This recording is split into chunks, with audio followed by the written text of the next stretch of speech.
Iran News Now. How will the new Iran president handle the region without Raisi?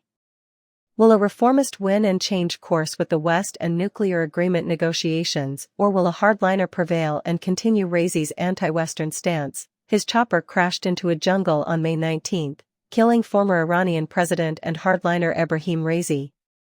Will a reformist win in Iran's runoff election tomorrow change relations with the West and nuclear deal negotiations? Will another hardliner win and continue Raisi's anti-Western position and complete embrace of an Eastern axis with Russia and China, including breaching nuclear limitations regardless of economic cost? No women could run in elections. In the first round, reformist, physician, and legislator Masoud Pezeshkian received 10.4 million votes. For considerations make him a long shot to win the runoff. His closest rival, Saeed Jalali, a former National Security Council chairman and current member of Khamenei's Expediency Council, finished second with 9.4 million votes. All other first-round candidates were hardliners. They stole over 3 million votes, not like previous time. In contrast, Raisi won the 2021 election with 18 million votes and 48% voter turnout. Before Raisi, Hassan Rouhani defeated him in 2017 with 23 million votes, Raisi with 16 million, and 70% voter turnout. This suggests that reformers/pragmatists would win if voter turnout was high, but the public, especially regime opponents, is so pessimistic about their capacity to deliver true change that many are not voting. Many believe the dictatorship permitted Pezeshkian to run as the token reformist because he was weak, uncharismatic, and readily beatable. They correctly believe that Supreme Leader Ayatollah Ali Khamenei is Iran's genuine ruler, and with no opportunity to oust him, they have no incentive to vote. An uphill battle for moderates. Raisi won in 2021, despite only increasing his vote total by 2 million, but the turnout was so low that he triumphed. Jalali may be able to win with several million fewer votes than Raisi, albeit that would be half of Rouhani's 2017 total. Third, Khamenei has publicly supported Jalali. In low-turnout elections, his endorsement could be crucial. Fourth, Iran's corrupt regime may easily rig the election, as it did in 2009, to give Mahmoud Ahmadinejad victory.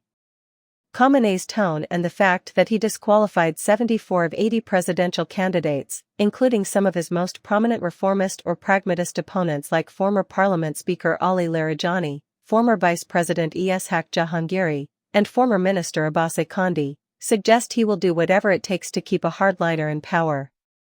Given his 85 age and years of illness, this is to maintain control over a hardline attitude to nuclear negotiations and Iran's domestic police state bodies, and to tighten grip over his future successor.